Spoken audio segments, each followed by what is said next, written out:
Hello and welcome to this class.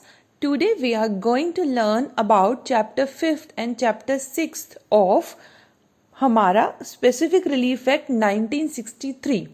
Chapter 5th is based on cancellation of instruments, while chapter 6 is based on declaratory decrees. We are going to cover both the chapters in this lecture. First, we are going to cover chapter 5th, which is based on cancellation of instruments. इसका जो हमारे पास जो title है chapter का, that is cancellation of instrument. अब cancellation of instrument की क्या बात होती है वो देखते हैं. हमने लास्ट क्लास में पढ़ा था, जो हमारे पास चैप्टर 4 था वो रिसीजन ऑफ इंस्ट्रूमेंट्स की बात करता था, यानी कि किन केसेस में कोर्ट जो है रिसीजन करेंगे. यानी रिसीजन का क्या मतलब था, हमने आपको लास्ट क्लास में ही बताया था कि जब एक पर्टिकुलर पर्सन के साथ में, यानी जो पार्टी है जो कोर्ट में केस लेके आती है, वो ये बोलती है कि उसके साथ जो हुआ है कॉन्ट्रैक्ट कैसा है, वॉइडेबल है, टर्मिनेबल है, उसके ऑप्शन पे तो वो लेके आती है केस. तो इसलिए लेके आया जाता है कि जहां तक हो सके उसको उसकी ओरिजिनल पोजीशन से वापस पहुंचाया जा सके, यानी जो अन्याय उसके साथ हुआ है उसको वापस भरपाई की जा सके. जबकि कैंसिलेशन ऑफ इंस्ट्रूमेंट में हम क्या बात करते हैं कि इंस्ट्रूमेंट को ही कैंसिल कर रहे हैं. यहाँ पर ये जो ऑब्जेक्टिव है बेसिकली वो ये है कि कभी फ्यूचर में ऐसा ना हो जाए कि जो पार्टी कह रही है मैं केस लेके आ रही हूँ कि मेरे साथ कभी स्पेशल इंजरी ना हो जाए, कोई भी इंजरी ना हो जाए. उस इंजरी से बचने के लिए आप क्या कीजिए, कैंसिल कर दीजिए इंस्ट्रूमेंट को. तो इंस्ट्रूमेंट की जो वैलिडिटी है, जो उसकी वैधता है, उसको ही खत्म किया जा रहा है. और मैंने आपको ये पहले ही बताया था लास्ट क्लास में ही कि जो हम रेसिजन ऑफ कॉन्ट्रैक्ट की बात करते थे वहां वॉइडेबल कॉन्ट्रैक्ट था, यहाँ पे वॉइड या वॉइडेबल कैंसिलेशन में दोनों आ जाते हैं. तो सेक्शन 31 की बात करते हैं, दैट व्हेन कैंसिलेशन में बी ऑर्डर्ड. सबसेक्शन 1 बोलता है any person against whom a written instrument is void or voidable and who has reasonable apprehension that such instrument, if left outstanding, may cause him serious injury, may sue to have it adjudged void or voidable, and the court may, in its discretion, so adjudge it and order it to be delivered up and cancelled. पहले तो last line में देख लीजिए, discretion court के स्व विवेक पे depend करता है कि वो एडजज करेंगे या फिर नहीं करेंगे. कोर्ट की डिस्क्रिशनरी पावर पे डिपेंड करता है, कोर्ट के विवेक पे डिपेंड करता है, प्रूडेंस पे डिपेंड करता है कि कोर्ट इसका निर्णय देंगे कैंसिलेशन का या फिर नहीं देंगे. यहाँ पर भी किसी भी पार्टी की बात हो रही है, यहाँ पर प्लेंटिफ या डिफेंडेंट या फिर परचेजर या फिर सेलर, ऐसी कोई बात नहीं बोली कोई भी person, any person against whom a written instrument is void, जिसको लगता है कि मेरे अगेंस्ट जो रिटन इंस्ट्रूमेंट है वो वॉइड या वॉइडेबल है, और वो ये कोर्ट को बोलता है कि रीजनेबल एप्रीहेंशन है, यानी मैं वो साबित करता है अपनी बात कि पॉसिबिलिटी है कि आने वाले टाइम में मुझे इससे सीरियस इंजरी हो सकती है, तो आप इसको क्या करिए, प्लीज इसको कैंसिल कर दीजिए. ऐसा लेके जाता है कोर्ट के पास, और कोर्ट को अगर लगता है कि हाँ ये चीजें सही हैं, उनके विवेक उनके प्रूडेंस पे डिपेंड करता है इसको जज करना या फिर नहीं, और अगर लगता है कोर्ट को तो कोर्ट क्या करेंगी, ऑर्डर कर देंगी कैंसिलेशन का. सबसेक्शन 2 बात करता है कि अगर कोई ऐसा इंस्ट्रूमेंट जो इंडियन रजिस्ट्रेशन एक्ट 1908 के अंतर्गत उसको रजिस्टर भी करा लिया गया था, क्योंकि रिटन इंस्ट्रूमेंट है तो रजिस्ट्रेशन भी हो सकता है हुआ हो, तो अगर रजिस्ट्रेशन हुआ है तो एक कॉपी कहाँ होगी, कहाँ पर होगी, रजिस्ट्रार के ऑफिस में होगी. The court shall also send a copy of its decree to the officer in whose office the instrument has been so registered. तो जिस भी ऑफिस में ये इंस्ट्रूमेंट रजिस्टर्ड हुआ है, ये इस डिक्री की कॉपी, किस डिक्री की कॉपी, कैंसिलेशन की डिक्री की कॉपी जाएगी रजिस्टर ऑफिस में कि ये जो है रजिस्टर और ये डॉक्यूमेंट है इसको कैंसिल कर दिया गया है, और जो ऑफिसर है वो क्या करेंगे, नोट कर लेंगे कॉपी, क्या करेंगे, जिस कॉपी हमने पहले बताया आपको, जब कोई भी डॉक्यूमेंट रजिस्टर होता है तो उसकी एक कॉपी रजिस्टर ऑफिस में भी होती है, तो वो उस कॉपी पे लिख देंगे कि इस जो इंस्ट्रूमेंट को है कैंसिल कर दिया गया है. कब लिखेंगे, जब वो डिक्री कोर्ट की जिसमें कैंसिलेशन है वो कॉपी कहाँ जाएगी, ऑफिसर के पास में जहां पर कि इंस्ट्रूमेंट को रजिस्टर कराया गया है। आसान है बहुत ज्यादा समझना। The court shall also send a copy of its decree to the officer in whose office the instrument has been so registered and such officer shall note on the copy of the instrument contain in his book the effect of its cancellation, कि ये जो instrument है वो cancel हो गया। अब section 32 पे बढ़ते हैं आगे। वोट इंस्ट्रूमेंट में बी पार्शियली कैंसिल्ड। अब कौन से ऐसे इंस्ट्रूमेंट है जिनको पार्शियली यानी कंप्लीटली कैंसिल नहीं कर रहे हैं, पार्शियली कर रहे हैं, वो कौन से इंस्ट्रूमेंट है? देखिए, कभी ऐसा हो जाए कि कोई इंस्ट्रूमेंट है जो कि क्या है, एविडेंस है, प्रूफ है, यानी एविडेंस है, बात कर रहे हैं सिर्फ एविडेंस की। क्या है एविडेंस का क्या मतलब होता है? हमारे पास क्या है, कोई भी तरीके का रिटन डॉक्यूमेंट है जो कि क्या करेगा, एविडेंस के तौर पे काम करेगा। When an instrument is evidence of different rights और डिफरेंट ऑब्लिगेशन, और उस एविडेंस से क्या पता चल रहा है, different rights and different obligations पता चल रहे हैं, तो कोर्ट क्या करेंगे, उसके पार्ट को कैंसिल कर देंगे और बाकी के पार्ट को एज इट इज रहने देंगे। ध्यान से सुनो, कौन से इंस्ट्रूमेंट को पार्शली कैंसिल कर सकते हैं? ऐसे इंस्ट्रूमेंट को पार्शली कैंसिल कर सकते हैं जो कि एविडेंस है, एविडेंस है इंस्ट्रूमेंट। हमें पता है एविडेंस दो तरीके के होते हैं, हमें पता है डॉक्यूमेंट्री एविडेंस होते हैं, ओरल एविडेंस होते हैं। तो ये डॉक्यूमेंट्री की बात है, डॉक्यूमेंट मींस रिटन इंस्ट्रूमेंट। तो जो इंस्ट्रूमेंट है, अगर कोई पर्टिकुलर इंस्ट्रूमेंट एविडेंस के तौर पे काम कर रहा है, कैसा एविडेंस, जिससे डिफरेंट राइट्स या डिफरेंट ऑब्लिगेशंस की पता चल रही हो बात, तो उसमें कोर्ट क्या करेंगे, उसको पार्ट में भी कैंसिल कर सकते हैं, और मतलब जो लगता है उनको कैंसिल होने वाला पार्ट है उसको कैंसिल कर देंगे, और जो लगता है कैंसिल नहीं होना चाहिए उसको एज इट इज रहने देंगे। ये भी सिंपल है। फिर सेक्शन 33 की बात आते हैं। Power to require benefit to be restored और compensation to be made when instrument is cancelled और is successively rescinded as being void और वॉइडेबल। अब इसको ध्यान से सुनिएगा, हमको अच्छे से पता है specific relief act law of equity की बात करता है। तो अगर कोई पर्सन जो है कि इंस्ट्रूमेंट को ये कह के कि मुझे इससे आने वाले टाइम में नुकसान हो सकता है, इंजरी हो सकता है, सेक्शन 31 में लेके गया क्या कराने के लिए, कैंसिल कराने के लिए, तो कोर्ट बोलते हैं कि अगर आपने कैंसिलेशन से पहले कोई एडवांटेज लिया है इस इंस्ट्रूमेंट से, तो प्लेंटिफ है जिसका की जिसको कि नुकसान होगा आपके इस बर्ताव से, आप उसकी भरपाई करके आइए। बहुत सिंपल सी बात है, आप केस लेके आए कि मुझे लगता है आने वाले टाइम में इसमें मुझे नुकसान हो सकता है। अब कोर्ट ये बोलेंगी कि ठीक है, ऐसा तो नहीं है, इससे आपको कुछ फायदा हो चुका हो पास्ट में, अगर हो चुका है तो क्योंकि अब हम इसको कैंसिल ही करने वाले हैं, तो जो एडवांटेजेस, जो बेनिफिट्स आप एक्टिव कर चुके, आप गेन कर चुके हैं, वो आप वापस कर दीजिए दूसरी पार्टी को, जिससे कि आपकी कैंसिलेशन की वजह से उसको नुकसान उठाना पड़ेगा, तो ताकि उसके साथ इक्विटी हो, न्याय हो। ठीक है ना भाई, उसका कॉन्ट्रैक्ट भी कैंसिल हो गया और एडवांटेजेस भी हमने ले लिए, तो ऐसा नहीं होना चाहिए। तो सबसेक्शन 1 क्या बोलता है, On adjudging the cancellation of an instrument, the court may require the party to whom such relief is granted. जिस पार्टी को हम एडजज कर रहे हैं, कैंसिलेशन का लिए दे रहे हैं ऑर्डर कि हम ठीक है आपके कहने पे कैंसिलेशन हो रहा है, to restore so far as may be any benefit which he may have received from the other party and to make any compensation to him which justice may require, जिससे कि उसके साथ भी न्याय हो सके। तो इसलिए आप क्या कीजिए, अगर आपको कोई बेनिफिट है तो आप उसको वापस कर दीजिए, बेनिफिट वापस नहीं हो सकता है तो आप उसे कंपेंसेशन कर दीजिए। अभी ये बात समझ में आ गई हमें। अब इसके बाद में आता है सबसेक्शन 2।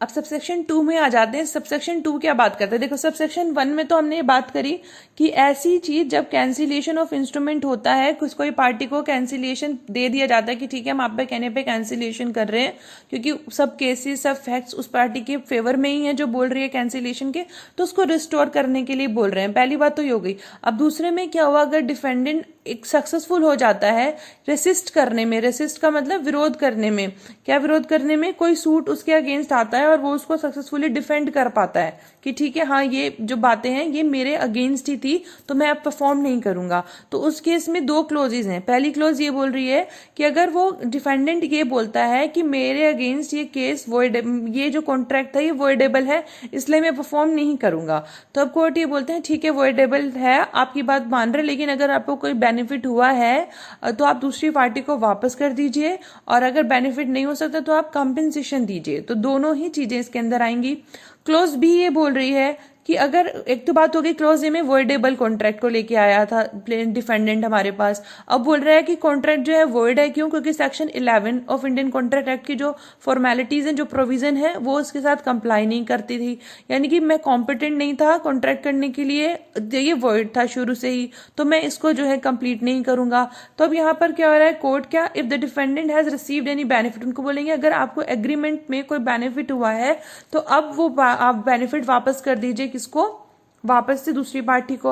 अगर वो नहीं करें तो आप उसकी जो प्रॉपर्टी है, जो पर्टिकुलर पर्सन ये कह रहा है कि भाई डिफेंडेंट ये बोल रहा है कि मैं जो है वो कॉम्पिटेंट नहीं था तब मैंने कॉन्ट्रैक्ट किया था, तो मेरे अगेंस्ट ये नहीं जा सकता, तो आप नहीं लायबल हो, आप नहीं देना चाहते, तो आपकी जो स्टेट है, जो प्रॉपर्टी है, वो देगी। जैसे कि मैं आपको एग्जाम्पल दूं, माइनर, ठीक है ना, माइनर अगर है, एज नहीं थी उसकी, कॉन्ट्रैक्ट हो गया, वो बोले बाद में कि मेरे अगेंस्ट तो केस जा ही नहीं सकता क्योंकि मैं परफॉर्म ही नहीं कर सकता, I am not competent, I am not major person, तो अब कैसे आप बोल सकते हो मुझे परफॉर्म करने के लिए?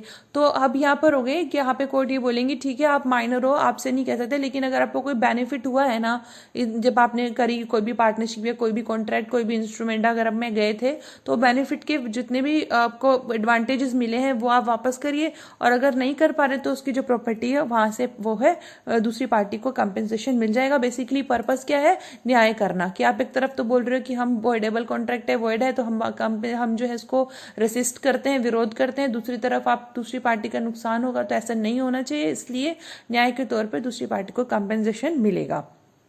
चैप्टर 6 आ जाता है डिक्लेरेटरी डिक्रीज, ये बहुत इजी है और हमें नाम से ही पता चल रहा है। सेक्शन 34 बोल रहा है कि डिक्लेयर कराना, ऐसे डिक्रीज जो कि डिक्लेयर कराने के लिए होते हैं। ये मैंने जो इंट्रोडक्टरी क्लास थी हमारी स्पेसिफिक रिलीफ एक्ट, उसमें ही बोला था कि स्पेसिफिक रिलीफ कितने तरीके के होते हैं, उनमें से एक डिक्लेरेटिव भी होता है। यानी अगर एक कोई पर्सन है जिसको ये लगता है कि मेरा राइट या फिर कोई प्रॉपर्टी है या फिर मेरा कोई लीगल कैरेक्टर है, उसमें मुझे कोई डाउट है, या फिर उसमें कोई पर्सन मेरे अगेंस्ट जा सकता है, या फिर मेरी बात को डिनाई कर सकता है, मेरे उस लीगल कैरेक्टर पे या फिर मेरी प्रॉपर्टी पे कोई प्रश्न चिन्ह लगा सकता है, तो उस केस में क्या होगा, जो पर्सन है वो बोलेंगे कोर्ट को जाकर के कि देखिए सब चीजें मैं पूरी कंप्लीट करता हूँ, कंप्लाई करता हूँ सारे प्रोविजंस को, आई do have this kind of legal character which I am telling you that yes I am having and for which I am going to prove the things। तो पहली बात तो ये, और दूसरी बात ये बोल रहा है कि this property belongs to me and I do have all the formal documents regarding it, और सब मेरे नाम पे ही है, तो आप जो है बस डिक्लेयर कर दीजिए कि हाँ ये मेरा ही है, क्योंकि जो सामने वाली पार्टी है या दूसरी पार्टीज हैं वो मना कर रही हैं, वो मेरी बात नहीं मान रहे हैं। तो डिक्लेयर कराने के लिए अपनी लीगल पोजीशन को ये डिक्री पारित किया जाता है, बहुत सिंपल है। Discretion of court as to declaration of status और राइट, बस इतनी बात याद रखनी है कि कोर्ट के डिस्क्रिशन पर डिपेंड करता है वो डिक्लेयर करें या फिर नहीं करें। वो सेटिस्फाई है, करना जरूरी समझते हैं तो जरूर डिक्लेयर कर देंगे, नहीं जरूरी समझते तो वो डिक्लेयर नहीं करेंगे। डिपेंड्स अपॉन द प्रूडेंस, से विवेक हमारी कोर्ट की। अब देखिए, any person entitled to any legal character और to any right as to any property may institute a suit against any person denying or interesting to deny his title to such character or right, and the court may in its discretion make therein a declaration that he is so entitled and the plaintiff need not in such suit ask for any further relief। ये चीज देख लेना बस कि जो suit लेके गया है वो डिक्लेरेटरी डिक्री का लेके गया है, तो उस सूट में वो जो है कोई और फर्दर रिलीफ नहीं मांगेगा, provided that no court shall make any such declaration where the plaintiff being able to seek further relief than a mere declaration of title omits to do so। इसमें provision क्या है, पहली बात तो बोली कि वो फर्दर रिलीफ नहीं मांगेगा, लेकिन अगर इस तरह का केस है कि उसमें फर्दर रिलीफ भी मांग सकता था लेकिन उसने नहीं मांगा, तो फिर क्या होगा, कोर्ट नहीं वो डिक्लेयर करेंगे, सिर्फ उतना ही डिक्लेयर करेंगे जितना उसने कहा है कि भाई मेरे को बोल दो कि लीगल कैरेक्टर ये प्रॉपर्टी मेरी है, तो उतना ही बोलेंगी। अगर वो मांग सकता था, उसने मांगा नहीं, तो वो उसकी गलती है।